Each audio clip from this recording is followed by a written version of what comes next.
آج عمران خان سے ملاقات ہوئی. آج توشہ خانہ 2 کا کیس لگا ہوا تھا. جج صاحب کافی لیٹ آئے اور ہماری جو توشہ خانہ 2 کی جو آج ہیئرنگ ہے وہ جمعرات کے لیے معطل ہوگی، مطلب وہاں پہ ٹرانسفر ہو گئی ہے، اجرن ہو گئی تھی. تو عمران خان نے آج ظاہر ہے کہ ان کو سزا ہوئی ہے 14 سال کی اور بشرا بی بی کو 7 سال کی. اسی کے اوپر بات کر رہے تھے کہ یہ بتائیں گے کہ ہم ان کو بھی بتا رہے تھے اور انہوں نے شاید اخبار بھی پڑھا ہے کہ ساری دنیا میں اس وقت اس ججمنٹ کی وجہ سے ہماری جوڈیشری کے اوپر بھی ایک قسم کا مذاق بن گیا. ہمارے پورے اس نظام کے اوپر بھی پہلے تو پاکستان میں ہم سب کو پتہ تھا، لیکن آج انٹرنیشنلی اس سزا کے بعد سب کو سمجھ آ گئی کہ پولیٹیکل وکٹمائزیشن میں ہماری جوڈیشری کس طرح استعمال ہوتی ہے، ہمارے ججز کیسے استعمال ہوتے ہیں. آپ کو پتہ ہے کہ یہ جو جج صاحب ہیں اس کے اوپر تو سپریم کورٹ نے بھی اعتراض اٹھائے تھے کہ ناصر جاوید کے اوپر انہوں نے کہا تھا کہ تحقیقات ہونی چاہیے. ایسے جج کو آپ لا کے عمران خان کے فیصلے کے لیے بٹھا دیں. اسی قسم کے ججز آپ بٹھا رہے ہیں، جج ہائی کورٹ اور ان میں بھرنے کی کوشش کر رہے ہیں جو کہ چوری اور ڈاکہ اور کیا کہتے ہیں مینڈیٹ چوری اس کو یہ تحفظ دیں گے. اور القادر جیسا ایک ادارہ جو فلاحی کام کے لیے بنایا گیا تھا اور جہاں پہ سیرت النبی کے لیے عمران خان کا بہت بڑا خواب ہے، ان کا ایک خواب تھا اور وہ پورا کرنا شروع کیا تھا انہوں نے القادر کو بنا کے کہ یہاں پہ رسول پاک صلی اللہ علیہ وسلم کی زندگی کے بارے میں پڑھایا جائے، بچوں کو تعلیم دی جائے کہ آپ کو سب سے بڑا دنیا کے لیڈر کو کس طرح اس کو آپ نے ان کے زندگی کے بارے میں سیکھنا ہے اور آگے نکل کے باقی پاکستان میں اس کی تعلیم آگے اس کو پھیلانا ہے.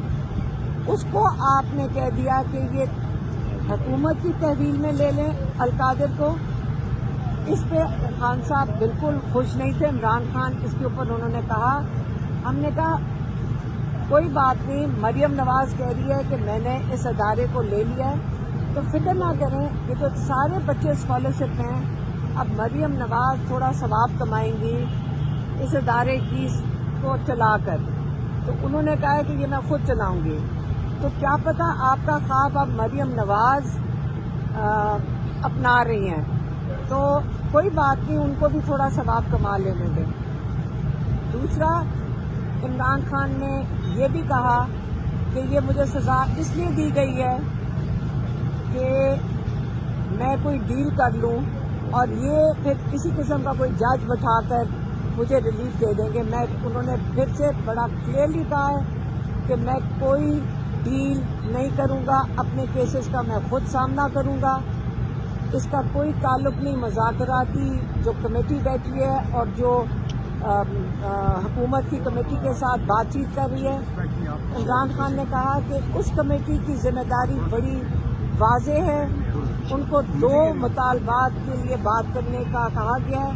ایک کا کہا گیا ہے ایک 3 سپریم کورٹ کے ججز کی کمیٹی بنائی جائے، کمیشن بنایا جائے جن کا کام ہے کہ 9 مئی اور 26 نومبر کے جو واقعات ہیں ان کی غیر جانبدارانہ تحقیقات کریں، انڈیپینڈنٹ انویسٹیگیشن جس کو وہ کہہ رہے ہیں. تو جب ان کی تحقیقات ہوئیں گی تو یہ جو سارے کیسز چل رہے ہیں ان کی ذمہ داری ججز کے اوپر چلی جائے گی. اور دوسرا جو ان کا مطالبہ ہے کہ جو آپ نے سارے قید میں بے گناہ لوگوں کو رکھا ہوا ہے، جن کے اوپر ٹارچر ہوئے ہیں، جن کے اوپر ظلم ہو رہا ہے، آپ ان کو رہا کریں. یہ 2 مطالبات مذاکراتی کمیٹی کے پاس ہیں. جو ان کے اپنے کیسز ہیں انہوں نے بتا دیا ہے کہ یہ میں ان کا خود سامنا کروں گا.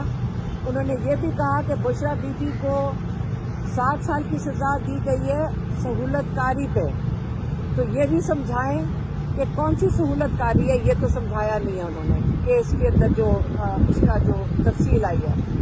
تو یہ کیس اب جائے گا ہائی کورٹ میں۔ عمران خان خود چاہتے تھے کہ یہ ہائی کورٹ میں کیس لے کر جائیں، اور تاکہ باقی جو کیس ہے یہ آپ کو ہائی کورٹ میں پتہ چلے گا۔ یاد رکھیں یہ کیس کہاں سے شروع ہوا ہے، یہ کیس زرداری صاحب کی سہولت کاری ملک ریاض کی، جس کے اوپر ان کو فائن ہوا تھا، جرمانہ ہوا تھا سپریم کورٹ سے، وہاں سے شروع ہوا اور کہاں پہنچا تھا، یہ پہنچا لندن، جہاں پہ ملک ریاض نے رشوت کے طور پہ حسن نواز کی اپارٹمنٹ دگنی قیمت پہ خریدی، جس کی وجہ سے نیشنل کرائم ایجنسی UK نے ان کے اکاؤنٹس بند کر دیے، پھر ان کو اجازت دی کہ آپ اپنے پیسے پاکستان بھیج دیں، یہاں نہیں آپ رکھ سکتے، تو انہوں نے سپریم کورٹ میں بھیج دیے۔ یہی کیس ہے، لیکن آپ دیکھ لیں نہ اس کے اندر زرداری صاحب ہیں، نہ اس کے اندر نواز شریف ہے، اور اس کے اندر جو کامن ڈینامینیٹر ہے ملک ریاض، نہ اس کے اندر ہے، لیکن عمران خان کو اور بشرا بی بی کو اس کے اندر سزا دے دی گئی ہے۔ تو بہتر یہ ہوگا کہ جن کی وجہ سے یہ سہولت کاری عمران خان کو القادر یونیورسٹی بنانے پہ ہوا ہے اور دنیا میں مذاق اڑا ہے، بہتر یہ ہے کہ جن کے کیسز ہیں وہ بتائیں اپنا، یا آ کے کورٹ میں اپنی صفائی دیں، لیکن انشاءاللہ جب یہ ہائی کورٹ میں جائے گا تو یہ سارا کیس مزید کھلے گا، یہ سارے نام پھر سے آپ سنیں گے۔ اس وقت کے لیے یہ کلیئر ہو جائے کہ عمران خان نے واضح طور پہ کہہ دیا ہے کہ میں کوئی ڈیل نہیں کر رہا۔ اگر یہ سب کو سمجھ آ جائے تو آپ کو یہ بھی سمجھ آ جائے کہ عمران خان کہتے ہیں جتنی دیر مرضی مجھے جیل میں رکھنا ہے، جیسے مرضی ایسے ججز لا کر بٹھا دیں، میں ڈیل نہیں کروں گا۔ مہربانی۔